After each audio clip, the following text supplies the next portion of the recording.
Russia is forced to withdraw its troops from the Kursk district of the Kursk region. After the destruction of 3 bridges through which the Russian military received equipment, they will be forced to leave their positions, as they did in the Kherson region.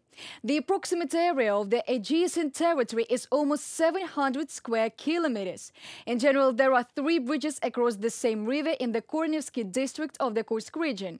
One of these bridges was blown up by missiles of the armed forces of Ukraine during the afternoon of August the 16th.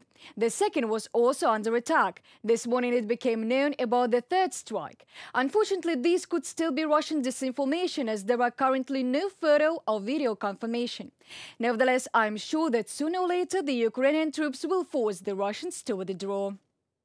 Today we achieved good and much-needed results in destroying Russian equipment near Toretsk. And all this is more than just defense for Ukraine. It is now our primary task in defensive operations overall, to destroy as much Russian war potential as possible and conduct maximum counteroffensive actions. This includes creating a buffer zone on the aggressor's territory, our operation in the Kursk region.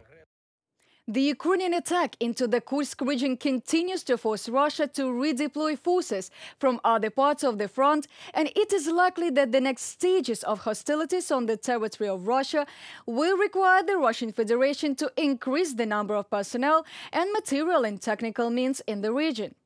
This is stated in the report of the American Institute for the Study of War.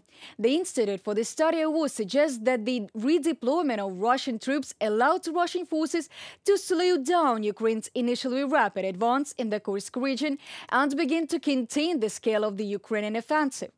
Russian forces are likely to launch a coordinated counteroffensive to recapture territories in Kursk Oblast captured by Ukrainian forces, although it is too early to assess when Russian forces will completely halt the advance of Ukrainian forces in Kursk Oblast and seize the initiative in combat to launch such an effort.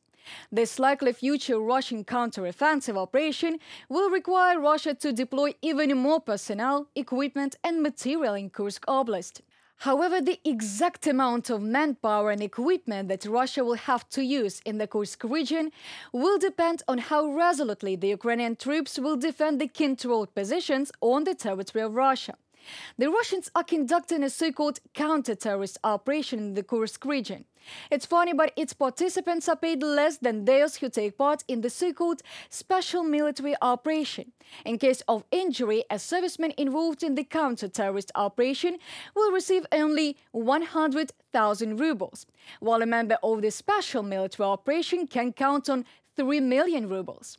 If a criminal in counter-terrorist operation gets killed, they pay him 600,000 rubles. When a criminal in special military operation gets killed, 4 million rubles. The participants of the CDO in the Kursk region will not receive the status of combat veterans, which provides for certain benefits and social guarantees. Putin's regime economizes on war and devalues human life, especially conscripts who were thrown to die for Suja. Imagine for Putin, protecting the territory of Russia is cheaper than crimes, genocide, and an attempt to occupy the territory of Ukraine. For Putin, the Kursk region is less important than the pieces of Donetsk and Luhansk regions, and Suja is less important than the ruins of Vovchansk. The Russians have a lot to think about, especially when they are told about the protection of Russian speakers.